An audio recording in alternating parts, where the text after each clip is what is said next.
Hello, আসসালামু আলাইকুম। Welcome to Sharif commerce academy. আজকে অনলাইনে ক্লাস হচ্ছে বিবিএ ফোর্থ ইয়ার অ্যাকাউন্টিং ডিপার্টমেন্টে ওয়ার্কিং ক্যাপিটাল ম্যানেজমেন্ট এই সাবজেক্টে চ্যাপ্টার নাম্বার 8 রেশিও অ্যানালাইসিস। এই চ্যাপ্টারে আজকে হচ্ছে আমাদের ফার্স্ট লেকচার। আজকে আমরা এই চ্যাপ্টারের ক্ষেত্রে বেসিক আলোচনা করব, এরপরে দুই একটা অঙ্ক করব। তো রেশিও অ্যানালাইসিস এই চ্যাপ্টারের ক্ষেত্রে জাতীয় বিশ্ববিদ্যালয় যে সিলেবাস দিছে, এই সিলেবাস আলোকে টোটাল এই চ্যাপ্টারকে আমরা 4টা ফরম্যাটে ভাগ করছি। প্রথম ফরম্যাট হচ্ছে লিকুইডিটি রেশিও, 2 নাম্বারটা হচ্ছে অ্যাক্টিভিটি রেশিও, 3 নাম্বারটা প্রফিটেবিলিটি রেশিও এবং 4 নাম্বারটা হচ্ছে ক্যাপিটাল স্ট্রাকচার রেশিও। এখানে 4টা ফরম্যাটে এক একটা ফরম্যাটে 3-4টা বা 6-7টা করে সূত্র আছে। টোটাল এই চ্যাপ্টারে 10 থেকে 12টা সূত্র। 10 থেকে 12টা সূত্র যদি আমরা ভালো করে জানি, বাইরে অ্যাপ্লাই করতে পারি, তাহলে এই চ্যাপ্টার থেকে যে কোনো প্রশ্ন আসলে আমরা পারবো। তো এই চ্যাপ্টার থেকে জাতীয় বিশ্ববিদ্যালয় 2015 থেকে 2022 সাল পর্যন্ত যে প্রশ্নগুলো আছে তার একটা অ্যানালাইসিস দিছি। দেখতেছি 2015 সালে এই চ্যাপ্টার থেকে পার্ট বি এবং পার্ট সিতে 2টা প্রশ্ন, 16 সালে পার্ট বি পার্ট সিতে 2টা, 17 সালে পার্ট সিতে একটা, 18 সালে পার্ট বিতে একটা, 19 সালে পার্ট সিতে একটা, 20 সালে পার্ট বি পার্ট সিতে 2টা, 21 সালে শুধু পার্ট সি, 22 সালে পার্ট বি পার্ট সিতে 2টা। তাহলে তোমরা পরীক্ষা দিবে 2023 সালে। আশা করি 2023 সালে এখান থেকে পার্ট সিতে একটা প্রশ্ন থাকবেই এবং পার্ট বি তেও একটা প্রশ্ন আসতে পারে। তো মূলত এই চ্যাপ্টারটা হচ্ছে আমাদের টার্গেট হচ্ছে পার্ট সি কে কেন্দ্র করে। তো আপনারা কি আমার এই অ্যানালাইসিসটা কি বুঝতে পারছেন সবাই?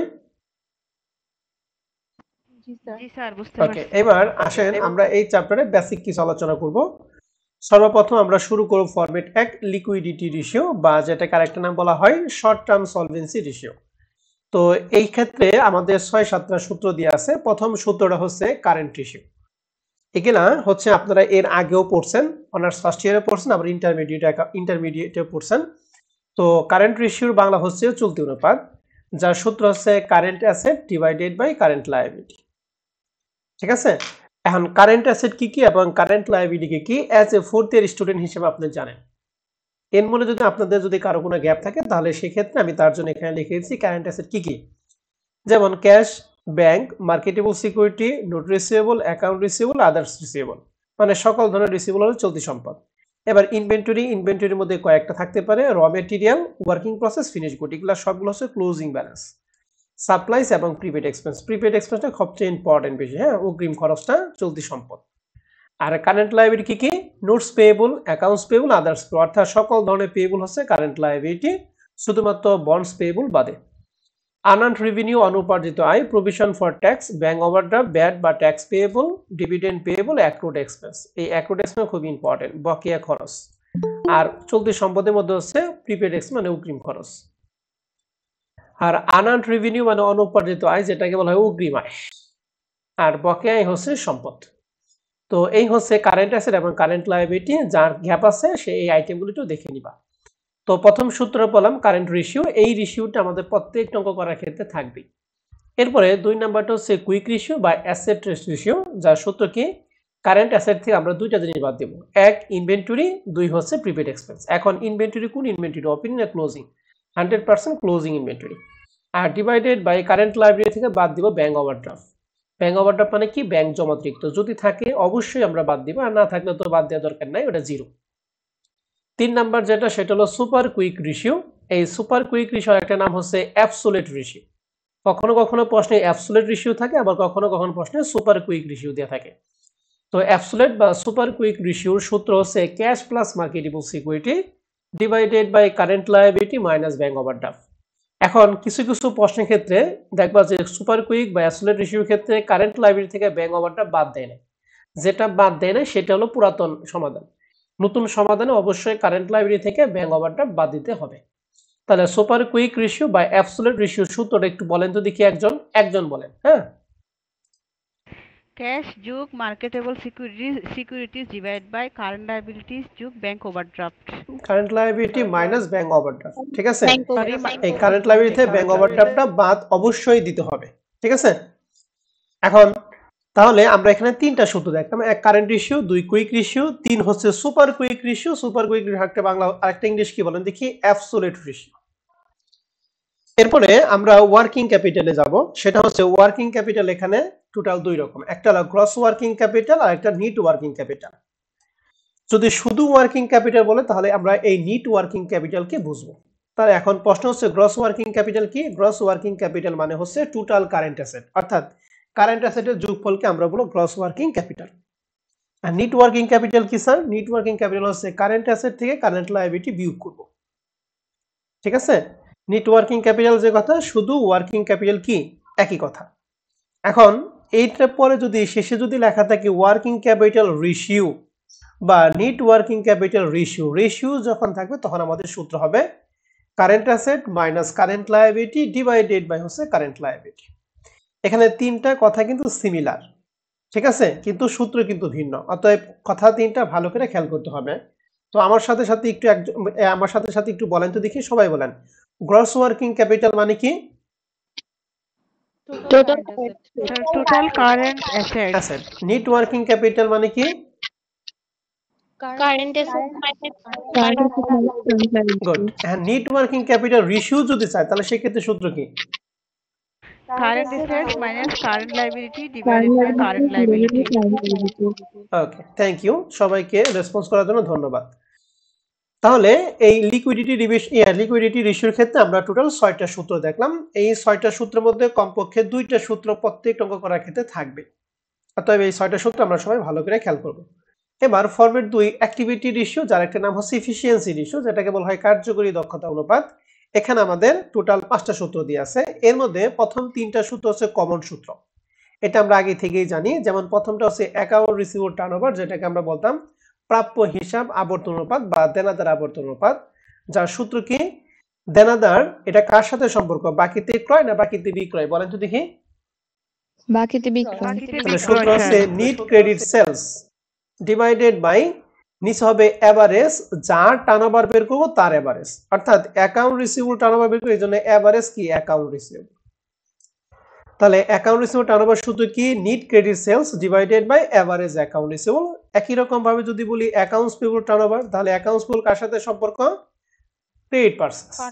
এই জন্য উপরে হচ্ছে net credit purchase divided by কার টার্নওভার বের করতেছি? অ্যাকাউন্টস, এর জন্য এভারেজ অ্যাকাউন্টস পেয়েবল। ঠিক আছে, এখন প্রশ্ন হচ্ছে এভারেজ কি স্যার? এভারেজ হচ্ছে ওপেনিং এর সাথে ক্লোজিং যোগ করে 2 দ্বারা ভাগ করা। এখন প্রশ্ন হচ্ছে যখনই প্রশ্নে ওপেনিং এবং ক্লোজিং দুইটাই ব্যালেন্স থাকবে তখনই আমরা ওপেনিং এর সাথে ক্লোজিং যোগ করে 2 দ্বারা ভাগ করব। আর যদি একটা ব্যালেন্স থাকে তাহলে যেটা থাকবে সেটার নামই হচ্ছে এভারেজ। কথা ক্লিয়ার? ওকে, এখন প্রশ্ন হচ্ছে প্রশ্নের মধ্যে যদি ব্যালেন্স শিটে যদি অ্যাকাউন্ট রিসিভেবলের সাথে যদি নোট রিসিভেবলও থাকে তাহলে এভারেজ অ্যাকাউন্ট রিসিভেবলের সূত্র হবে ওপেনিং অ্যাকাউন্ট রিসিভেবল, এই অ্যাকাউন্ট রিসিভেবলের সাথে নোট রিসিভেবল টাকাটা কি করে যোগ করতে হবে? ক্লোজিং অ্যাকাউন্ট রিসিভেবলের সাথে নোট রিসিভেবল টাকাটা যোগ করতে হবে। নরমালি নোট রিসিভেবল থাকে না, যদি থাকে তাহলে অ্যাকাউন্ট রিসিভেবলের সাথে আমরা এভারেজ করার জন্য এটা কি করব? যোগ করে দেব। অর্থাৎ তখন সূত্র হবে opening account receivable note receivable plus হচ্ছে closing account receivable note receivable divided by হচ্ছে 2। কথা ক্লিয়ার? জি স্যার। নরমালি এটা কিন্তু থাকে না, যদি থাকে তাহলে অবশ্যই আনতে হবে। ঠিক একই রকম কেস অ্যাকাউন্টস পেয়েবল সাথে আসবে নোটস পেয়েবল, সেম কথা, তাহলে এটা আর বললাম না। হ্যাঁ, 3 নাম্বারটা আছে ইনভেন্টরি টার্নওভার, যেটাকে বলা হয় মজুদ আবর্তন অনুপাত, যার সূত্র হচ্ছে cost of goods sold divided by turnover inventory, এই জন্য লেখা আছে average inventory. And cost of goods sold বের করার সূত্র 2টা সূত্র দিয়ে আছে। ঠিক আছে, 2টা সূত্র। একটা সূত্র হচ্ছে নিট সেলস থেকে যদি গ্রস প্রফিট বাদ দেয় তাহলে পাবো কস্ট অফ গুডস সোল্ড, যেটা আমরা ইনকাম স্টেটমেন্টে করি। আরেকটা সূত্র হচ্ছে কস্ট অফ গুডস সোল্ড, আরেকটা সূত্র হচ্ছে opening inventory plus net purchase minus closing inventory. তাহলে কস্ট অফ গুডস সোল্ডের সূত্র 2টা, একটু বলেন তো দেখি একজন।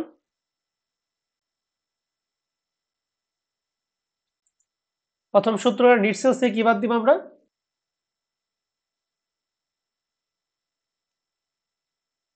গ্রস প্রফিট বাদ দিব স্যার। আরেকটা সূত্র opening inventory plus net purchase minus কি? Closing inventory. Closing inventory. এখন প্রশ্ন স্যার কোনটা অ্যাপ্লাই করব? যখন যার মান থাকবে তখন সেই সূত্রটা অ্যাপ্লাই করতে হবে। এভারেজ ইনভেন্টরি সেম সূত্র, ওপেনিং ইনভেন্টরির সাথে ক্লোজিং যোগ করে 2 দ্বারা ভাগ। এটা কখন অ্যাপ্লাই করব? যখন দুইটার মান প্রশ্নে দেওয়া থাকবে তখন। আর যদি একটা থাকে তাহলে সেক্ষেত্রে অ্যাপ্লাই করার দরকার নাই, যেটা থাকবে সেটাই এভারেজ ইনভেন্টরি। তাহলে অ্যাকাউন্টস পেয়েবল, অ্যাকাউন্ট রিসিভ এবং ইনভেন্টরি, এই তিনটার মধ্যে যে কোনো দুইটা অথবা একটা প্রশ্ন প্রত্যেক অঙ্কের ক্ষেত্রে থাকেই, অতএব তিনটা আমরা খুব ভালো করে খেয়াল করব। এন্ড আমাদের অতিরিক্ত ভাবে দুইটা আছে, একটা হলো অ্যাসেট টার্নওভার। ভালো করে খেয়াল করবেন, এই দুইটা সূত্র সিমিলার বাট সূত্র দুইটা ভিন্ন। তাহলে অ্যাসেট টার্নওভার রেশিও, যখন অ্যাসেটের টার্নওভার থাকবে তখন হচ্ছে net sales divided by average asset.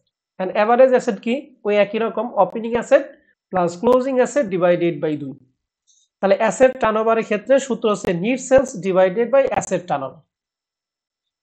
আমরা জানি টার্নওভারের ক্ষেত্রে অ্যানসারটা কি হয়, বার হয়, এর জন্য আমরা কি দিছি, টাইমস। কিন্তু যখন লেখা থাকবে রিটার্ন অন অ্যাসেটস অথবা investment ratio, return on investment ratio, return মানে হচ্ছে নিট ইনকাম, তাহলে উপর হচ্ছে net income divided by average asset into হলো 100। যেহেতু 100 আছে এর জন্য অ্যানসারটা কি হবে বলো দেখি, পার্সেন্টেজ হবে স্যার। পার্সেন্টেজ হবে। তাহলে অ্যাসেট টার্নওভারের ক্ষেত্রে সূত্র net sales divided by average assets, আর রিটার্ন অন অ্যাসেট বা রিটার্ন অন ইনভেস্টমেন্ট রেশিও সূত্র কি, রিটার্ন মানে হচ্ছে নিট ইনকাম, তো net income divided by average asset into 100। তো আশা করি এই 5টা সূত্র আমরা মনে রাখতে পারবো। একদিনই সব মুখস্থ করা পসিবল না, আমরা অঙ্ক করবো আর অঙ্ক শিখবো, সূত্র শিখবো, ঠিক আছে? তাহলে 5টা সূত্র আমরা একটু অবশ্যই সবাই বাসায় দেখবো। এরপরে আরেকটা আছে return on common stock equity. এক্ষেত্রে রিটার্ন মানে হচ্ছে নিট ইনকামকে বোঝায়, তাহলে উপরে নিট ইনকাম আর কার রিটার্ন বের করতেছি, কমন স্টক, এর জন্য এভারেজ কমন স্টক ইনটু 100। তার মানে শেষের সূত্রটা হলো সিমিলার। রিটার্ন অন অ্যাসেট, এর জন্য সূত্র কি, রিটার্ন মানে নিট ইনকাম, কারটা বের করতেছি অ্যাসেট, এর জন্য এভারেজ অ্যাসেট। আর return on common stock, return মানে নিট ইনকাম, কার রিটার্ন বের করতেছি, কমন স্টক, এর জন্য নিচে কি এভারেজ কমন স্টক ইনটু 100। ঠিক আছে? সূত্র দুইটা আমরা সবাই একটু ভালো করে খেয়াল করব। এরপরে 3 নাম্বার ফরম্যাটে এখানে টোটাল 4টা সূত্র দেওয়া আছে। 4টা সূত্রের মধ্যে এই শেষের 3টা সূত্র হচ্ছে সবচেয়ে বেশি ইম্পর্টেন্ট। এই ডেপ্ট ইকুইটি রেশিও, প্রপার্টি রেশিও এবং ক্যাপিটাল গিয়ারিং রেশিও, এই 3টা সূত্র যে পারবে মনে করবেন যে সে এই চ্যাপ্টারটা কমপ্লিট। অতএব এই 3টা সূত্র গুরুত্ব সবাইকে দিতে হবে সমানভাবে। এখন প্রথম 2টা সূত্র কি, প্রথম 2টা সূত্র হচ্ছে 2-3 সেকেন্ডে হয়ে যাবে, গ্রস প্রফিট রেশিও এবং নিট প্রফিট রেশিও। মনে রাখবেন গ্রস প্রফিট রেশিও এবং নিট প্রফিট রেশিওর ক্ষেত্রে নিচে সব সময় নিট সেলস থাকবে, আর উপরে কি যার রেশিও বের করবে সেটা হলো উপরে। তাহলে গ্রস প্রফিট রেশিও কি, উপরে গ্রস প্রফিট, নিচে নিট সেলস ইনটু 100, অ্যানসারটা হবে পার্সেন্টেজ। তাই নিট প্রফিট সূত্র কি, উপরে নিট প্রফিট, নিচে নিট সেলস ইনটু 100। ঠিক আছে? জি স্যার। ওকে, তাহলে প্রফিটেবিলিটি রেশিও সূত্র এখানে দুইটাই। 4 নাম্বার সূত্র, 4 নাম্বার ফরম্যাটের মধ্যে 3টা সূত্র দেওয়া আছে। এই 3টা সূত্রই 1000% কমন।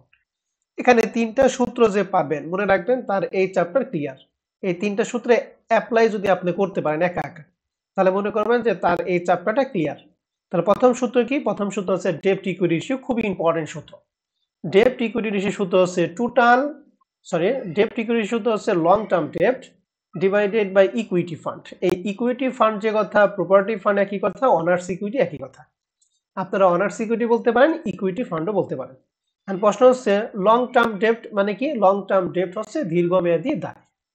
ইকুইটি ফান্ড কি, ইকুইটি ফান্ড হচ্ছে, এটা একটু ভালো করে সবাই একটু খেয়াল করব, সেটা হচ্ছে মনে রাখবেন দায় পাশে আমাদের 3টা আইটেম থাকে। 3টা আইটেমে ক্যাটাগরি, 3টা ক্যাটাগরি আইটেম থাকে। 1 long term liability, 2 current liability. Long term liability মানে দীর্ঘমেয়াদী দায়, যেমন ঋণ, ডিবেঞ্চার, এগুলাকে লং টার্ম লায়াবিলিটি বলে। কারেন্ট লায়াবিলিটি আমরা শুরুর দিকে দেখাইছি। এখন আর 3 নম্বরে যে কাটা সেটা হচ্ছে অনার্স ইকুইটি বা ইকুইটি ফান্ড। এই অনার্স ইকুইটি বা ইকুইটি ফান্ডের আইটেমগুলি এক একটা প্রশ্নে এক এক রকম থাকবে, এজন্য এটা ধরাটা, এটা আইটেমগুলো মুখস্থ করা একটু কঠিন, কিন্তু এটা সবচেয়ে সহজভাবে আমরা শেখাবো। সেটা হচ্ছে দায় পাশে যেহেতু 3টা আইটেম থাকে, এই জন্য কাজ হলো আপনাকে প্রথমে লং টার্ম লায়াবিলিটি এবং কারেন্ট লায়াবিলিটি আপনাকে সিলেক্ট করতে হবে। লং টার্ম লায়াবিলিটি এবং কারেন্ট লায়াবিলিটি বাদে দায় পাশে যাই থাকবে সেটা হচ্ছে অনার্স ইকুইটি বা ইকুইটি ফান্ড। কথাই ক্লিয়ার? জি স্যার। বলেন তো কি বলছি? দায় পাশে কারেন্ট লায়াবিলিটি এবং লং টার্ম লায়াবিলিটি বাদে যা থাকবে সবই কি অনার্স ইকুইটি।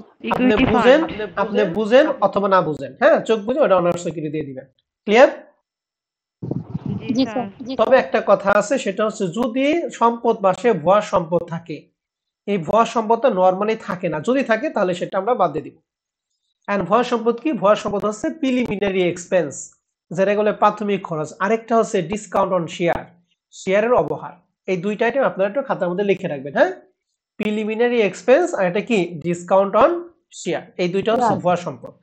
ভুয়া সম্পদ যদি থাকে তাহলে ওই যে প্রপার্টি রেশিও বা ইকুইটি রেশিও বের করার ক্ষেত্রে দীর্ঘমেয়াদী এবং চলতি দায় বাদ দিয়ে যা থাকবে সেখান থেকে ভুয়া সম্পদটা বাদ দিব। নরমালি থাকে না, যদি থাকে আমরা বাদ দিব। তাহলে ডেপ্ট ইকুইটি রেশিও সূত্রটা কি বললাম একটু বলেন তো দেখি একজন। লং টার্ম ডেট ভাগ ওনার্স ইকুইটি। ওকে, অনার্স ইকুইটি আমরা কিভাবে বের করব একজন বলেন। ওনার্স ইকুইটি আমরা যদি এই অ্যাসেট গুলা না এই ডেট চলতি দায় এবং দীর্ঘমেয়াদী দায় বাদ দিয়ে ধরতে হবে বাদে বাকি এবং ভুয়া সম্পত্তি থাকলে সেটাও বাদ দিতে হবে। ওকে, দায় পাশ থেকে চলতি দায় এবং দীর্ঘমেয়াদী দায় বাদ দিয়ে যা থাকবে সেটাই কি অনার্স ইকুইটি। তবে যদি ইনট্যানজিবল বা ভুয়া সম্পদ থাকে তাহলে সেটা বাদ দিব, আদারওয়াইজ বাদ দিয়ে দরকার নাই। ঠিক একই রকম ভাবে প্রপার্টি রেশিও তো কি উপর ইকুইটি ফান্ড, যেটা আমরা আগে থেকেই জানলাম, ডিভাইডেড বাই কি টোটাল অ্যাসেট।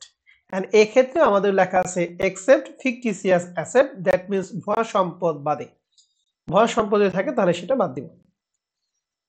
আর ক্যাপিটাল গিয়ারিং রেশিও সূত্র হচ্ছে ফিক্সড ইন্টারেস্ট বিউরিং সিকিউরিটি, যেটা হচ্ছে যেটাকে ইন্ডিকেট করে হচ্ছে দীর্ঘমেয়াদী দায়কে, অর্থাৎ যে দায়ের ব্যয়টা ফিক্সড, প্রতিষ্ঠানে লাভ হলেও আপনাকে দিতে হবে, লস হলেও আপনাকে দিতে হবে। এই আইটেমগুলোকে বলা হয় fixed interest bearing security. Fixed interest bearing security মানে লং টার্ম লায়াবিলিটি। কি কি দেয়া আছে? ডিবেঞ্চার, ঋণপত্র, লং টার্ম লায়াবিলিটি, একটা কি প্রিফারেন্সিয়াল ক্যাপিটাল। এই তিনটার ডিবেঞ্চার থেকে ইন্টারেস্ট দেওয়া লাগে, লং টার্ম থেকে ইন্টারেস্ট দেওয়া লাগে, প্রিফারেন্সিয়াল থেকে দেওয়া লাগে প্রিফারেন্ট ডিভিডেন্ড। এই তিনটা জিনিস প্রতিষ্ঠানে লাভ হলেও দিতে হবে, লস হলেও দিতে হয়। এই জন্য এটা লেখা আছে ফিক্সড ইন্টারেস্ট বিউরিং সিকিউরিটি। ঠিক আছে, তাহলে ফিক্সড ইন্টারেস্ট বিউরিং সিকিউরিটিকে আমরা ক্লিয়ার সবাই? জি স্যার। তাহলে এইটা কাদের দিতে হয়? প্রতিষ্ঠানে লাভ হলেও দিতে হবে, যদি প্রতিষ্ঠান লস হয় তারপরে বাধ্যতামূলকভাবে দিতে হবে। আর ডিভাইডেড বাই হচ্ছে ইকুইটি ফান্ড, যেটা আমরা আগেই বলে ফেলছি। তাহলে এখানে আমরা ডেপ্ট ইকুইটি রেশিও পড়লাম, প্রপার্টি রেশিও পড়লাম, ক্যাপিটাল গিয়ারিং রেশিও পড়লাম, নেট প্রফিট, গ্রস প্রফিট, আর এখানে পড়লাম 5টা, আর প্রথম পড়ছি 6টা। এই কয়েকটা সূত্র আমরা সবাই মনোযোগ সহকারে যখন এই চ্যাপ্টার অঙ্ক করতে যাব, সবাই প্রত্যেকেই কমপক্ষে 2বার করে সূত্রগুলো এক নজর দেখে নেবেন, এরপর আপনারা অঙ্ক প্র্যাকটিস করবেন। ঠিক আছে? এখন এই সূত্র বাদে যদি আমাদের মাঝে মাঝে কিছু নতুন সূত্র আসে, তাহলে সেই সূত্রগুলো আমরা বানাবো। আর সূত্র কিভাবে বানাবো সেটা টেকনিক আমি দেখিয়ে দিব। ক্লিয়ার কথা আমার? জি স্যার। এই সূত্রের বাদেও যদি কোনো সূত্র লাগে তাহলে সেক্ষেত্রে আমরা সূত্রগুলি বানাবো। কিভাবে বানাবো সেটা আমি দেখিয়ে দিব। আসেন আমরা তাহলে একটা অঙ্ক ট্রাই করি। শুরুতে আমরা অঙ্ক করবো এক্সারসাইজ 1, যেটা 2020 সাল working capital management part C তে আছে। তো প্রশ্নটা লেখা আছে কি, এখানে আমাদের কিছু কারেন্ট অ্যাসেট এবং কারেন্ট লায়াবিলিটি দিয়ে আছে। এই আইটেমের মধ্যে আমাকে বলতে হবে, বলেন যদি কি ইনভেন্টরি কিসের মধ্যে পড়ছে? Current asset, cash, current asset, account receivable, bank overdraft, current liability, accounts payable, current liability, prepaid expense, current asset, accrued salaries, current liability, tax payable, current liability. Okay, ধন্যবাদ। আপনাদের সবার সবগুলো হয়েছে। হ্যাঁ, শেষের দুইটা যদি কেউ ক্লিয়ার করা পারেন তাহলে সে হচ্ছে গেনার। প্রথম বলেন অ্যাডভান্স রেন্ট রেভিনিউ, এটা কি? এটা দায়, লায়াবিলিটি, লায়াবিলিটি হবে স্যার। আনআর্নড রেভিনিউ, দায়। এটা লায়াবিলিটি। গুড, ধন্যবাদ। এই শেষের দুইটাই হচ্ছে দায়। গুড। কারণ প্রথমটা হলো অ্যাডভান্স রেন্ট রেভিনিউ, মানে হচ্ছে অনুপার্জিত আয় বা অগ্রিম প্রাপ্ত ভাড়া। শেষেরটা আনআর্নড রেভিনিউ, মানে এটাও কি অগ্রিম প্রাপ্ত আয় বা অনুপার্জিত আয়। তাহলে শেষের দুইটা হচ্ছে দায়। তাহলে আমরা এখান থেকে দায় পাইলাম bank overdraft, accounts payable, accrued salary, tax payable, advance income revenue এবং কি আনআর্নড রেভিনিউ। এই 6টা আইটেম হচ্ছে দায়, আর বাদ বাকি 4টা আইটেম হচ্ছে চলতি সম্পদ। আমরা কি সবাই এই পর্যন্ত ক্লিয়ার? এবার লেখা আছে নিচে during the year sales 8 lakh টাকা, পার্সে 4,50,000। এখানে এই সেলস মানে এইটাই হচ্ছে নিট সেলস, এইটাই হচ্ছে গ্রস সেলস। পার্সেস যেটা দেয়া আছে এইটাই হচ্ছে নিট পার্সেস, এইটাই হচ্ছে শুধু পার্সেস। তাহলে আমাদের কিছু সম্পদ পাইলাম, কিছু দায় পাইলাম এবং সেলস এবং পার্সেস পাইলাম। এই কয়টা তথ্যের উপর ভিত্তি করে আমাদের টোটাল 5টা আইটেম বের করতে বলছে। এর মধ্যে প্রথম আইটেমটা লেখা আছে কারেন্ট রেশিও। কারেন্ট রেশিও সূত্রটা কি? Current asset divide by current liability into তাহলে 100 কারেন্ট অ্যাসেট পাইলাম এখানে 4টা আর কারেন্ট লায়াবিলিটি পাইছি 6টা, তাহলে 4টার যোগফল রে 6টার যোগফল দ্বারা ভাগ করে দিয়ে आंसर পাবো নাকি? জি স্যার তাহলে এই যে 1 নাম্বার অঙ্কের आंसर কারেন্ট অ্যাসেট যোগফল 3 লাখ, কারেন্ট লায়াবিলিটি যোগফল 1,20,000 ভাগ করে হয়েছে 2.5। ঠিক আছে, এখন আসেন রেশিওর ক্ষেত্রে 3 রকম आंसर হয়। এক, পার্সেন্টেজ। পার্সেন্টেজ কখন দেব? যখন সূত্রের সাথে গুণ 100 থাকবে তখন আমরা দেব কি পার্সেন্ট। ক্লিয়ার? জি স্যার। 2, প্রশ্নের মধ্যে যদি টার্নওভার লেখা থাকে তাহলে আমরা অ্যানসারের মধ্যে দিব হচ্ছে টাইমস। ক্লিয়ার? টাইমস। জি স্যার। আর এই গুণ 100 বা টার্নওভার ছাড়া প্রশ্নে যাই থাকবে তার সাথে অনুপাত দিব 1। ক্লিয়ার তো? হ্যাঁ স্যার। তাহলে কারেন্ট ইস্যু এখানে টার্নওভার নাই, সূত্রের মধ্যে গুণ 100 নাই, এইজন্য অনুপাত কত দিছি 1। ক্লিয়ার? জি স্যার। কারো যদি কোনো সমস্যা থাকে অবশ্যই আমার সাথে কথা বলতে হবে।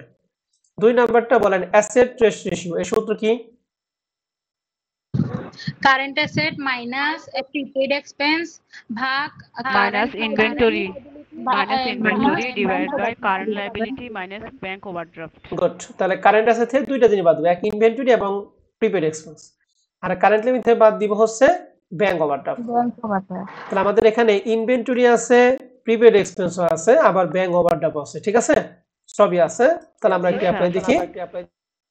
কারেন্ট অ্যাসেট থেকে ইনভেন্টরি, প্রিপেইড এক্সপেন্স বাদ দিছি। কারেন্ট অ্যাসেট মোট পাইছে 3 লাখ, ইনভেন্টরি 2 লাখ এবং প্রিপেইড এক্সপেন্স 10,000, আর কারেন্ট লায়াবিলিটি হচ্ছে 1,20,000 থেকে ব্যাংক ওভারড্রাফট ছিল 20,000। উপরে বিয়োগ করার পর থাকে 90, নিচে বিয়োগ করার পর থাকে 1 লাখ। 90 1 লাখ দ্বারা ভাগ করেছে 0.9, আর অ্যানসার হচ্ছে অনুপাত কত 1। ক্লিয়ার? রিকোয়ারমেন্ট 2। জি স্যার। জি স্যার। ওকে, এবার আসেন 3 নাম্বারটা ইনভেন্টরি টার্নওভার। বলেন তো যে যেহেতু টার্নওভার আছে অ্যানসারটা কি হবে? টাইমস। এখন বলেন ইনভেন্টরি টার্নওভার এর সূত্রটা কি হবে? cost of goods sold divided by average good. এখন কস্ট অফ গুডস সোল্ড এর সূত্র দুইটা বলছিলাম, বলেন তো দেখি প্রথম সূত্রটা কি বলছিলাম? নেট সেলস থেকে গ্রস প্রফিট বাদ দিলে কস্ট অফ গুডস সোল্ড। আর 2 নাম্বার সূত্র কি বলছিলাম? Opening inventory plus purchase minus শুনেন, closing একজন inventory। যদি শুরু করে তাকে শেষ করতে দিবেন, হ্যাঁ? আরেকজন শুরু করার দরকার নেই, ওকে শেষ করো। ওর যদি ভুল হয় তাহলে আরেকজন বলবেন, হ্যাঁ? তাহলে আমাদের প্রথম সূত্র ছিল net sales minus gross profit. আমাদের পড়ছে নিট সেল দিয়েছে 8 লাখ কিন্তু গ্রস প্রফিট দেয়া নাই, অতএব আমরা প্রথম সূত্রে অ্যাপ্লাই করতে ব্যর্থ হলাম। 2 নাম্বার সূত্র ছিল opening inventory plus purchase minus closing. এখন ওপেনিং ইনভেন্টরি আমাদের প্রশ্ন ইনভেন্টরি ছিল একটা 2 লাখ টাকা, সেটা কি ওপেনিং না ক্লোজিং? স্যার এটা ক্লোজিং হবে। অবশ্যই ক্লোজিং, সম্পদের মধ্যে সবকিছু ক্লোজিং জিনিস যাবে। তাহলে আমাদের ওপেনিং নাই, ক্লোজিং আছে, আর এই যে পারচেজ দিয়ে আছে। তাহলে আমাদের সূত্র opening plus purchase minus closing. Opening একটা প্রশ্ন নাই থাকতে পারে, এটা অস্বাভাবিক কোনো কিছু না। তাহলে ওপেনিং নাই মানে ওপেনিং 0, পারচেজ আছে 4,50,000 মাইনাস ক্লোজিং আছে 2 লাখ, তাহলে আমরা রেজাল্ট পাবো 2,50,000। Clear? Cost of goods sold. G sir. তাহলে কস্ট অফ গুডস সোল্ড পেলাম 2,50,000 ডিভাইডেড বাই এভারেজ ইনভেন্টরি। হ্যাঁ, এভারেজ ইনভেন্টরি বের করার সূত্র কি বুঝলাম? ওপেনিং ইনভেন্টরি যোগ ক্লোজিং ইনভেন্টরি ভাগ 2। এখন প্রশ্ন হচ্ছে এই সূত্র আমরা কখন অ্যাপ্লাই করব? বুঝলাম যখন দুইটার মান প্রশ্নে দেয়া থাকবে। এখন ইনভেন্টরিতে আমাদের প্রশ্নে একটা দিয়ে আছে, তাহলে সেক্ষেত্রে কি আর সূত্র অ্যাপ্লাই করা দরকার হবে? না না স্যার। স্যার, যেটা হবে সেটাই হবে। গুড। তাহলে আপনারা বললেন যে cost of goods sold divided by average inventory. তাহলে কস্ট অফ গুডস সোল্ড এর সূত্র ওপেনিং নাই 0, পারচেজ 4,50,000, ক্লোজিং 2 লাখ, তাহলে ক্যালকুলেশন করে 2.5 লাখ টাকা। তাহলে এখানে cost of goods sold 2.5 lakh টাকা, আর এভারেজ ইনভেন্টরি সূত্র আপনারা বললেন opening plus closing divided by 2। আমাদের প্রশ্নে যেহেতু একটা ইনভেন্টরি ছিল এইজন্য ওইটাই এভারেজের মান। তাহলে ক্যালকুলেশনের মান পেলাম 1.2। টার্নওভার আছে এইজন্য অ্যানসারটা কি হয়ে গেছে বলেন তো দেখি? টাইমস হয়ে গেছে। রিকোয়ারমেন্ট 3 নাম্বার নিয়ে আপনাদের কারো কোনো কনফিউশন আছে? না স্যার। ওকে, 4 নাম্বারটা আছে অ্যাকাউন্ট রিসিভেবল টার্নওভার। বলেন অ্যাকাউন্ট রিসিভেবল ক্রেডিট পারচেজ না ক্রেডিট সেলস? Credit sales. সেলসের সাথে সম্পর্ক। তাহলে বলেন তো দেখি সূত্র কি?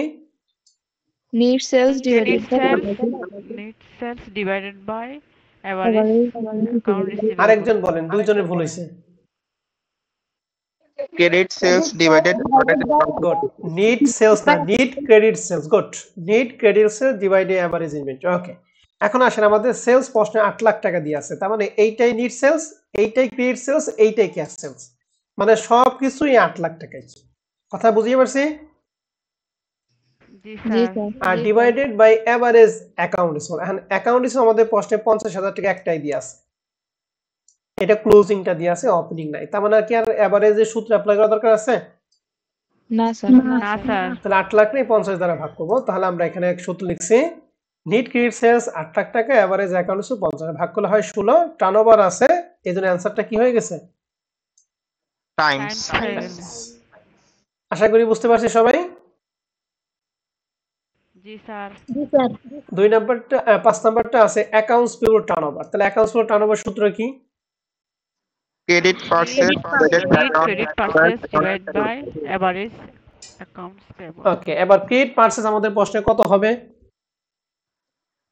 4,50,000 4 লাখ 50 আর অ্যাকাউন্টস পেয়েবল টার্নওভার মানে অ্যাকাউন্টস পেয়েবল মানে এভারেজ অ্যাকাউন্টস পেয়েবল আমাদের প্রশ্নে অ্যাকাউন্টস পেয়েবল একটাই দিয়ে আছে তাহলে এইটাই হচ্ছে এভারেজ অ্যাকাউন্টস পেয়েবল নাকি জি স্যার তাহলে আমরা এখানে লিখছি নিট ক্রেডিট পারচেজ 4 লাখ 50 এভারেজ অ্যাকাউন্টস পেয়েবল 40,000 ভাগ করলে 11.25 টার্নওভার আছে এজন্য অ্যানসারটা হয়ে গেছে কি টাইমস রিকোয়ারমেন্ট 1 নাম্বার নিয়ে আপনাদের কারো কোনো কনফিউশন আছে কিনা বলেন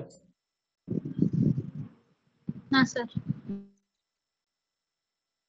তাহলে আমি কি এটা স্কিপ করব জি স্যার পারবো এখন এই রিলেটেড প্রশ্ন আমাদের প্রশ্নে যে কয়টা আছে আমি সবগুলো বাসায় কাজ দিব হ্যাঁ আসেন আমরা একটু প্রশ্ন দেখাই তাহলে 1 নাম্বার অঙ্কটা করে দিলাম 1 নাম্বার অঙ্কের আলোকে আপনারা করবেন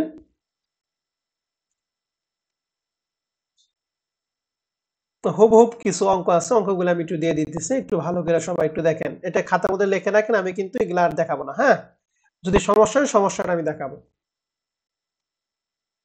দেখেন আমাদের এক্সারসাইজ 21 পাইছি সবাই এক্সারসাইজ 21 জি স্যার এটা হলো কমার্স পাবলিকেশন বই থেকে নেয়া এই প্রশ্নটা ইনভেন্টরি কি current assets cash current assets account receivable current assets bank overdraft current current liability accounts payable current liability prepaid expense current assets আর accrued salaries current liability good ধন্যবাদ সেলস দিয়ে আছে 8 লাখ পারচেজ দিয়েছে 4 লাখ 50 এইটাই মানে নিট ক্রেডিট সেলস এইটাই মানে cash sales এইটাই মানে নিট সেলস পারচেজের ক্ষেত্রে সেম জিনিস এখন এখানে বের করতে বসে কি কি প্রথমে বের করতে বসে কারেন্ট রেশিও পারবে এটা জি স্যার পারবো 4 নাম্বার বের করতে বসে অ্যাকাউন্ট রিসিভ টার্নওভার করাইছি তারপর বলছে অ্যাকাউন্টস ফর টার্নওভার করাইছি ঠিক আছে জি স্যার মাঝখানে দুইটা করে নাই দেখাইতেছি ওয়ার্কিং ক্যাপিটাল রেশিও দেখেন রেশিও কিন্তু বলছে ওয়ার্কিং ক্যাপিটাল রেশিও সূত্র কি বলেন current asset minus current liability good ধন্যবাদ যদি এখানে শুধু বলতো ওয়ার্কিং ক্যাপিটাল তাহলে current asset minus current liability কিন্তু যেহেতু বলছে ওয়ার্কিং ক্যাপিটাল রেশিও তার মানে সূত্র হবে কি current asset minus current liability divided by current liability ঠিক আছে জি স্যার জি স্যার পারবো তাহলে 2 নাম্বারটা জি স্যার পারবো আর গ্রস প্রফিট রেশিওর সূত্র আমরা কি বলছিলাম gross profit divided by net sales net profit রেশিওর সূত্র কি বলছিলাম net income divided by net এখন এটার জন্য লাগবে গ্রস প্রফিট আর হচ্ছে নিট সেলস নিট সেলস আমাদের প্রশ্নে দিয়ে আছে 8 লাখ টাকা নাকি জি স্যার এখন প্রশ্ন হচ্ছে গ্রস প্রফিট গ্রস প্রফিটের সূত্র আমরা কস্ট অফ গ্রস প্রফিটের সূত্র আমরা কি জানি বলেন তো দেখি ইনকাম স্টেটমেন্ট যখন কই তখন গ্রস প্রফিট বের করি কি cost of goods good net sales divided minus হলো cost of goods net sales আমাদের প্রশ্নে দিয়ে আছে 8 লাখ টাকা কারণ কস্ট অফ গুডস সোল্ড আমরা সূত্র জানি দুইটা প্রথম সূত্র হচ্ছে সেলস থেকে যদি গ্রস প্রফিট বাদ দেই তাহলে আমরা পাবো cost of goods sold mute করেন কথা বলতে দরকার নেই তাহলে প্রথম সূত্র আমরা অ্যাপ্লাই করা পাবো না কারণ গ্রস প্রফিট আমরা জানি না গ্রস প্রফিট তো বের করার জন্য কস্ট অফ গুডস সোল্ড বের করতেছে তাহলে প্রথম সূত্র বাদ আমরা 2 নাম্বার সূত্র কস্ট অফ গুডস সোল্ড কি সূত্র জানি ওপেনিং ওপেনিং ইনভেন্টরি যোগ পারচেজ মাইনাস ক্লোজিং ইনভেন্টরি। তাহলে এই সূত্র দিয়ে আমরা কস্ট অফ গুডস সোল্ড বের করব, এরপর আমরা গ্রস প্রফিট নির্ণয় করব। কথা ক্লিয়ার? জি স্যার। পারবো এই কোশ্চেন নাম্বারটা? জি স্যার। জি স্যার পারবো। ওকে, এবার 22 নম্বর প্রশ্নটা, এটা কমার্স পাবলিকেশন বইয়ের অঙ্ক। এখানে ক্যাশ ব্যাংক ওভারড্রাফট কি? Current liability. Current assets, inventory current asset, account receivable current asset, prepaid expense current asset, accrued salary current liability. এখানে সেলস পারচেজ আমাদের সুন্দর করে দেয়া আছে। এখন রিকোয়ারমেন্ট গুলি প্রথমে লেখা আছে current ratio, asset trade ratio, এই দুইটা আমরা পারবো। ইনভেন্টরি টার্নওভারের সূত্র কি বলেন তো দেখি? cost of goods sold divided by average inventory. Good. তাহলে এই অঙ্কে কস্ট অফ গুডস এর সূত্র কি, প্রথমটা অ্যাপ্লাই করব না দ্বিতীয়টা অ্যাপ্লাই করব? দ্বিতীয়টা। দ্বিতীয়টা। অ্যাকাউন্ট রিসিভেবল টার্নওভার সূত্র net credit sales divide by average account receivable, নাকি? 5 নম্বর সূত্রটা বলতে অ্যাকাউন্টস ফর টার্নওভার সূত্র কি? Accounts payable divided by net credit purchase divide by average accounts payable. তাহলে নিট ক্রেডিট পারচেজ আমাদের 4,50,000 দিয়ে আছে, এখন divided by average accounts payable. আমাদের এভারেজ অ্যাকাউন্টস পেয়েবল আমাদের প্রশ্নে কি অ্যাকাউন্টস পেয়েবল দিয়ে আছে? না স্যার। যেহেতু অ্যাকাউন্টস পেয়েবলটা দেয়া নাই, এর জন্য অ্যাকাউন্টস পেয়েবল টার্নওভার রেশিওটা বের করা পসিবল না। অতএব এই অঙ্কে 5 নম্বর অঙ্কটা বাদ। ঠিক আছে, 5 নম্বর রিকোয়ারমেন্টটা বাদ। ক্লিয়ার? জি স্যার। তাহলে 21-22 আপনারা বাসায় থেকে সুন্দর করে করবেন। 21-22 এর সাথে 23 নম্বর অঙ্কটা, এটা কমার্স সলিউশন বইয়ের অঙ্ক, এটা আপনারা করবেন। হ্যাঁ, আমি এগুলো প্রশ্নগুলো একটু পরে দিতেছি। এখান থেকে এই যে আমাদের প্রথম দুইটা প্রশ্ন আর শেষের তিনটা প্রশ্ন আমি আপনাদের বুঝিয়ে দিতেছি। ঠিক আছে, প্রথম দুইটা প্রশ্ন তো পারবো নাকি? জি স্যার পারবো। এখন এই বাদ বাকিগুলো আমি একটু দেখে দেই, না সিরিয়ালে আসবো? আচ্ছা, যেহেতু আছে করে দিই। ক্যাশ ইন হ্যান্ড বলেন যদি, ক্যাশ ইন হ্যান্ড কি? Current current asset, account receivable, current asset, equipment, Fixed asset. Fixed free asset, hold land, এটাও fixed assets. Credit balance of profit and loss, mute করেন, এখন কথা বলা দরকার নেই। প্রফিট এন্ড লস অ্যাকাউন্ট যদি credit balance থাকে তাহলে সেটা নিট লাভকে প্রদর্শন করে, আর প্রফিট এন্ড লসে যদি ডেবিট ব্যালেন্স থাকে তাহলে সেটা নিট ক্ষতিকে প্রদর্শন করে। ক্লিয়ার? জি স্যার। তাহলে এটা কি নিট লাভ না নিট লস? 1,60,000 নিট লাভ। নিট লাভ। Good. 8% debenture long term liability, equity capital, এটা হচ্ছে আমাদের লং টার্ম লায়াবিলিটির মধ্যে পড়ে না, কারেন্ট লায়াবিলিটির মধ্যে পড়ে না, তার মানে এটা অনার্স ইকুইটি। কে জানে মিউট আছেন, মিউট করেন, আমি কিন্তু ক্লাস থেকে বের করে দিব। এরপরে প্রিফারেন্স শেয়ার ক্যাপিটাল, এটা আমাদের লং টার্মের মধ্যে পড়ে নাই, কারেন্টের মধ্যে পড়ে নাই, তার মানে প্রিফারেন্স শেয়ার ক্যাপিটালটা হচ্ছে honours equity item. Security premium, এটাও লং টার্মের মধ্যে পড়ে নাই, কারেন্ট লায়াবিলিটির মধ্যে পড়ে নাই, তার মানে এটাও কি honours equity item. Provision for depreciation এর আরেকটা নাম হচ্ছে যেটাকে আমরা বলি অ্যাকুমুলেটেড ডিপ্রিসিয়েশন। বলেন তো দেখি, অ্যাকুমুলেটেড ডিপ্রিসিয়েশন সম্পদের সাথে কি যোগ করি না বিয়োগ করি? বিয়োগ করি স্যার। তাহলে এই যে ইকুইপমেন্টের সাথে আমরা এটা বিয়োগ করব, তার মানে এটা কারেন্ট অ্যাসেট না, কারেন্ট লায়াবিলিটি না, লং টার্মের মধ্যে। স্টক এবং অ্যাকাউন্টস, স্টক কি? কারেন্ট অ্যাসেটস, আর accounts payable current liability. Clear? তাহলে এখন এই অঙ্কের মধ্যে কারেন্ট অ্যাসেট পেলাম cash in hand, account receivable এবং স্টক, এই তিনটা হচ্ছে কারেন্ট অ্যাসেট। আর কারেন্ট লায়াবিলিটি পেলাম কয়টা বলো তো দেখি?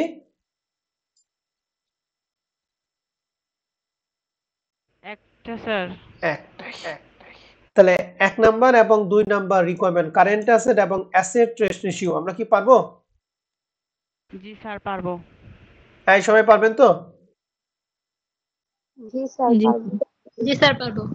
এবার আছে সি, ডি এবং ই, এই তিনটা আমি আপনাদের করে দিতেছি। এর মধ্যে প্রথমটা ডেট ইকুইটি রেশিও, সূত্র কি? Long term debt divided by okay, long term debt divided by owners equity বা ইকুইটি ফান্ড, আপনারা যে যেটাই বলেন। এখন আসেন long term debt. Long term debt মানে দীর্ঘমেয়াদী। আমাদের প্রশ্নে দীর্ঘমেয়াদী কয়টা আছে?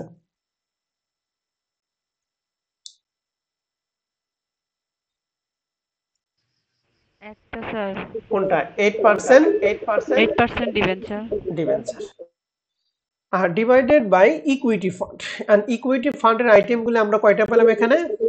প্রথম পাইছি credit balance of profit and loss, equity fund, preferential capital এবং সিকিউরিটি প্রিমিয়াম। তাহলে এখানে তিনটা। আর এই যে নিট লাভটা হলো আমাদের কি ইকুইটি ফান্ডের সাথে কি হবে? যোগ হবে। আর নিট ক্ষতি যদি থাকে তাহলে সেটা কি হবে বলো তো দেখি? বিয়োগ হবে। তাহলে টোটাল ইকুইটি ফান্ডের আইটেম কয়টা? চারটা। চারটা আইটেম টোটাল। তাহলে এই চারটা যোগ করব ইকুইটি ফান্ড। আর লং টার্ম ডেট হচ্ছে 2 লাখ। ঠিক আছে, তাহলে long term debt divide equity fund এই অ্যাপটা অ্যাপ্লাই করে নাকি ডেট ইকুইটি পারবো নাকি দেখাবো? আচ্ছা একটু দেখাই যেহেতু আছে। কত নম্বর অঙ্ক? এটা 23। স্যার সিকিউরিটি প্রিমিয়াম এটা কি জিনিস? সিকিউরিটি প্রিমিয়াম মানে শেয়ার অধিহার। 23 দেখেন তো এই 23 নম্বর অঙ্কটা দেখতেছেন কিনা?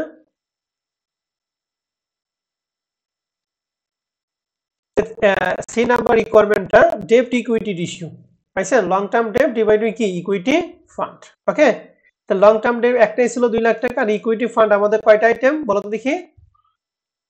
চারটা আইটেম স্যার। এই যে চারটা আইটেম যোগ করা হয়েছে 12,60,000। তাহলে 12,60,000 দুটাকে ভাগ করা হয় 0.1587 আর অনুপাত দিছি কত? 1।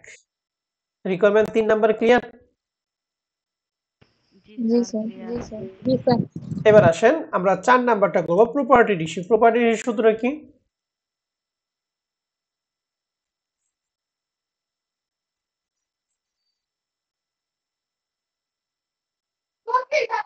Owners fund divided total asset. Good. মানে অনার্স ইকুইটি বা equity fund divided total asset. Equity fund আমরা সি নাম্বারের জন্য বেরি করছি নাকি? জি স্যার। এন্ড আমাদের লাগবে কি? Total asset. And total asset মানে অ্যাসেটের মধ্যে আমাদের তিনটা পার্টে থাকে। এক হলো কারেন্ট অ্যাসেট, 2 হচ্ছে ইনভেস্টমেন্ট, 3 হচ্ছে ফিক্সড অ্যাসেট। ঠিক আছে না? জি স্যার। আর ডায়ের মধ্যে তিনটা জিনিস থাকে, current liability, long term liability এবং কি ওনার্স ইকুইটি। আমাদের লাগবে হচ্ছে কারেন্ট অ্যাসেট, টোটাল অ্যাসেট। তাহলে টোটাল অ্যাসেটের মধ্যে যেহেতু তিনটা, প্রথমে কারেন্ট অ্যাসেট। আমাদের কারেন্ট অ্যাসেট আইটেম দিয়ে আছে কয়টা বলো তো দেখি অঙ্কের জন্য? Cash in hand, account receive এবং স্টক, তিনটা কারেন্ট অ্যাসেট। আর 2 নাম্বারটা হচ্ছে ইনভেস্টমেন্ট আমাদের প্রশ্নে নাই। 3 নাম্বারটা হচ্ছে ফিক্সড অ্যাসেট। ফিক্সড আইটেম কিন্তু আমাদের আছে। ফিক্সড আইটেমের মধ্যে আছে ইকুইপমেন্ট। 2 নাম্বারে কি আছে বলো দেখি? Freehold land. এর মধ্যে ইকুইপমেন্টের মধ্যে ওই যে অ্যাকুমুলেট ডিপ্রিসিয়েশন আছে, এটা কি যোগ করব না বিয়োগ করব? বিয়োগ করব স্যার। তাহলে ইকুইপমেন্ট 5,40,000 থেকে এই যে 1,68,000 টাকা বাদ দিয়ে যা থাকবে এটা ইকুইপমেন্ট। আর ফ্রিহোল্ড ল্যান্ড আছে 7,20,000। তাহলে এই দুইটা বিয়োগফল আর 7,20,000 যোগ করলে হবে ফিক্সড অ্যাসেট। ফিক্সড অ্যাসেট পাবো। আর কারেন্ট লায়াবিলিটি আমাদের দিয়ে আছে কয়টা? তিনটা। এই তিনটার যোগফল এবং ফিক্সড অ্যাসেট যোগফলই হবে কি? Total assets. তাহলে দেখেন আমরা এখানে দেখাইছি। তাহলে প্রথমে ফিক্সড অ্যাসেট ওই সম্পদ দুইটা যোগ করে তারপরে অ্যাকুমুলেট ডিপ্রিসিয়েশন বাদ দিছি, হয়েছে 10,92,000 অথবা 5,40,000 থেকে 1,68,000 বাদ দিয়ে 7,20,000 যোগ করলে একই জিনিস হবে। আর টোটাল অ্যাসেট কি? কারেন্ট অ্যাসেট আমরা আগে বের করছিলাম তিনটার যোগফল 4,80,000 টাকা ছিল। আর হচ্ছে ফিক্সড অ্যাসেটের মান ছিল 10,92,000, এখন বের করলাম। দুইটা যোগ করেছে 15,72,000। এই 15,72,000 হচ্ছে টোটাল অ্যাসেটস। এই অ্যাসেটের মধ্যে আমাদের কি কি আছে? কারেন্ট অ্যাসেট আছে, ফিক্সড অ্যাসেট আছে এবং কি ইনভেস্টমেন্টও আছে। কারেন্ট অ্যাসেট বের করে কি আমরা সবাই ক্লিয়ার? জি স্যার। তাহলে এখানে কারেন্ট অ্যাসেট আমরা বের করছি 15,72,000 আর ইকুইটি ফান্ড আগে আমরা বের করছি 12,60,000। ভাগ করে মান হচ্ছে 0.8015, অনুপাত কত? 1। জান তো প্রপার্টি রেশিওটা কি আমরা সবাই ক্লিয়ার কিনা?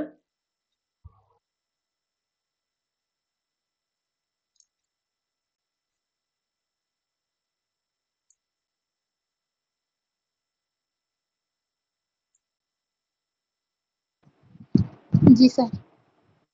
ওকে, যদি কোনো সমস্যা থাকে অবশ্যই আমার সাথে কথা বলতে হবে। হ্যাঁ, এবার আসি ই নাম্বারটা বলছে total asset to debt ratio. আমরা এই সূত্র কখনোই পড়ি নাই, তো যখন পড়বো না তখন আমরা সূত্রগুলো বানানো ট্রাই করব। যদি পারি বানানো তাহলে আমরা বানাবো, আর আদার্স যদি না পারি তাহলে সূত্রটা আমরা একটু মুখস্থ করে নেব। তাহলে এই সূত্র আমরা বানাইতে পারবো। কেন কেমনে বুঝলাম? কারণ আমাদের মাঝখানে কি আছে? 2 আছে। মনে রাখবেন যে কোনো সূত্রের ক্ষেত্রে যদি মাঝখানে 2 থাকে তাহলে 2 এর আগের টুকু যাবে উপরে আর 2 এর পরের টুকু আসবে কি? নিচে। ক্লিয়ার? জি স্যার। তাহলে সূত্র কি, উপরে টোটাল অ্যাসেট, নিচে হচ্ছে ডেট অ্যাসেটের মানে টোটাল ডেট। তাহলে টোটাল অ্যাসেট আমরা এই মাত্র পাইলাম ডি নাম্বারের জন্য 15 লক্ষ কত পাইছি বলো তো কি টোটাল অ্যাসেট?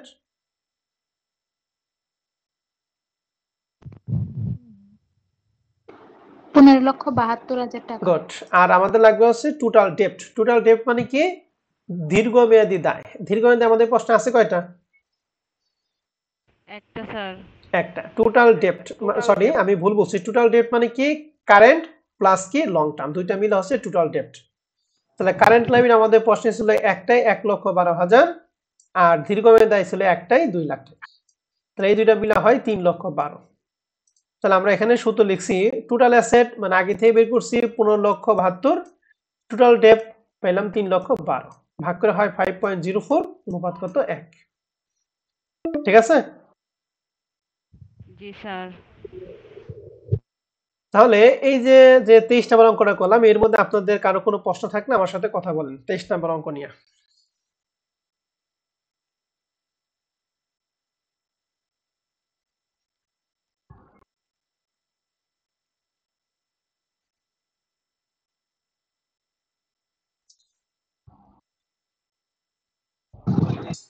হ্যাঁ স্যার, পারবো এটা।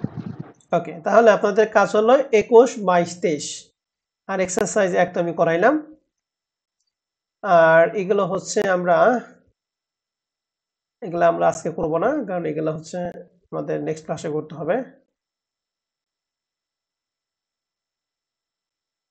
এগুলো দিলে এখন ভয় পাবেন। ওকে, সমস্যা নাই, আমরা আরেকটা অঙ্ক করব, লাস্ট ওয়ান একটা অঙ্ক করব, তারপর আমরা আজকে ক্লাস এখানে রাখবো। সেটা হচ্ছে এক্সারসাইজ 2 নাম্বারটা। আমরা এক্সারসাইজ 1 করলাম, তাই না? এক্সারসাইজ 2 নাম্বারটা, এক্সারসাইজ 2 নাম্বার অঙ্কটা একটু দেখেন। এটা অনেকগুলি বোর্ডে আছে, প্রশ্নটা পার্ট বি এর জন্য খুব ইম্পর্টেন্ট একটা প্রশ্ন। এটা 2 নাম্বার প্রশ্নটা দেখেন, লেখা আছে টোটাল কারেন্ট অ্যাসেট 5 লাখ টাকা, কারেন্ট লায়াবিলিটি হচ্ছে 2 লাখ টাকা। নিচে লেখা আছে কুইক রেশিও 1.5। এই কুইক রেশিও মানে অ্যাসেট টেস্ট রেশিও।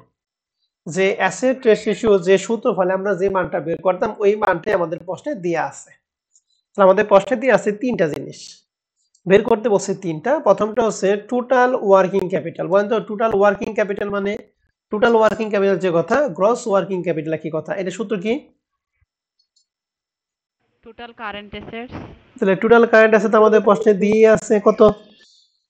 5 লক্ষ। তাহলে প্রথমটা কি পারবো আমরা? জি স্যার, পারবো। ওকে। 2 নাম্বারটা আছে net working capital. Net working capital সূত্র কি? Total current assets minus total current liability. তাহলে आंसर কত হবে? 3 লক্ষ কারেন্ট অ্যাসেট মাইনাস ওকে, এবার সর্বশেষটা আসেন ইনভেন্টরি। এই প্রথম দুইটা আমরা সবাই পারবো, হ্যাঁ এটা পারবো আমরা সবাই, কিন্তু 3 নাম্বারটা যে বের করতে পারে সেই হচ্ছে অঙ্কটা পারছেন। 3 নাম্বারটা বলছে ইনভেন্টরি কত, এন্ড ইনভেন্টরি বের করার কোনো সূত্র নাই। ঠিক আছে? যেহেতু ইনভেন্টরি বের করার কোনো সূত্র নাই, তাহলে ইনভেন্টরি বের করা অবশ্যই কোনো একটা ডিরেকশন আমাদের প্রশ্নে দিয়া, সেটা কোনটা? কুইক রেশিও বা অ্যাসেট টেস্ট রেশিও। বলেন তো দেখি, কুইক রেশিও বা অ্যাসেট টেস্ট রেশিও সূত্র কি? অ্যাসেট টেস্ট রেশিও সূত্র current asset minus prepaid expense ভাগ current liabilities minus bank overdraft. Okay, তাহলে এই সূত্রের মধ্যে আমাদের ইনভেন্টরি যেহেতু আছে, তাই আমরা ওই সূত্র দিয়েই আমরা ইনভেন্টরিটা বের করে নেব। হ্যাঁ, তাহলে ওই সূত্র যেটা বললাম আমরা সূত্রটা এখানে অ্যাপ্লাই করছি। দেখেন আমি একটু দেখাইতেছি, আপনারা দেখেন তো, কুইক রেশিও সূত্র current asset minus inventory minus prepaid expense divided by current liability minus bank overdraft. এই সূত্র আপনারা বললেন। এখন এখান থেকে যার যার মান আছে তার মানগুলি বসাবো, যার মান নাই তার মান 0, আর যার মানটা বের করতে বলছে আমরা তার মানটাই বের করব। তাহলে কুইক রেশিও মান আমাদের প্রশ্নে দিয়ে আছে 1.5, কারেন্ট রেশিও প্রশ্নে ছিল 5 লাখ, ইনভেন্টরি বের করব এজন্য ইনভেন্টরি থাকবে, প্রিপেইড এক্সপেন্স নাই এজন্য এর মানটা কি 0। নিচে কারেন্ট লায়াবিলিটি দেয়া ছিল 2 লাখ, ব্যাংক ওভারড্রাফট নাই এর জন্য এর মান হচ্ছে 0। দ্বিতীয় লাইনটা কি ক্লিয়ার? জি স্যার, ক্লিয়ার। এখন আমরা আড়াআড়ি গুণ করব 1.5 দ্বারা, এই 2 লাখের যদি গুণ করি হয় 3 লাখ, আর 1.5 এর নিচে আছে 1 দ্বারা উপরে গুলি গুণ করলে যা আছে তাই। এখন ইনভেন্টরিটা মাইনাস, এই পাশে এসে যে প্লাস হয়ে গেছে, এখানে 5 লাখ যা আছে তাই, এই 3 লাখ প্লাস এই পাশে মাইনাস, অতএব ইনভেন্টরি সমান সমান 2 লাখ টাকা। 3 নাম্বার রিকোয়ারমেন্টটা কি ক্লিয়ার কিনা বলেন? জি স্যার, ক্লিয়ার। এটা খুবই ইম্পর্টেন্ট একটা অঙ্ক, আশা করি আপনারা সবাই এটা পারবেন। বিশেষ করে 3 নাম্বার অঙ্কের যে ইনভেন্টরি বের করা, এটা যে পারবেন সেই হচ্ছে এই প্রশ্নের আনসার দিতে পারবেন। ঠিক আছে, 3 নাম্বারটা কি বুঝছি আমরা? জি স্যার স্যার। বুঝছি। জি স্যার। তাহলে আজকে আপনাদের বাসার কাজ কি, এক্সারসাইজ 1 এবং 2 আর 21, 22, 23 এই 5টা অঙ্ক আপনারা কমপ্লিট করবেন আর সূত্রগুলি দেখবেন। আগামী ক্লাসে আমরা এক্সারসাইজ 3 দিয়ে শুরু করব, মানে আগামী ক্লাসে আমরা অঙ্কগুলো একটু বড় বড় অঙ্ক করব। কথা ক্লিয়ার? জি স্যার। জি স্যার। ওকে, তাহলে আজকে ক্লাস আমাদের এই পর্যন্ত থাকবে। ক্লাস সম্বন্ধে যদি কোনো প্রশ্ন থাকে তাহলে আপনারা প্রশ্ন করতে পারেন।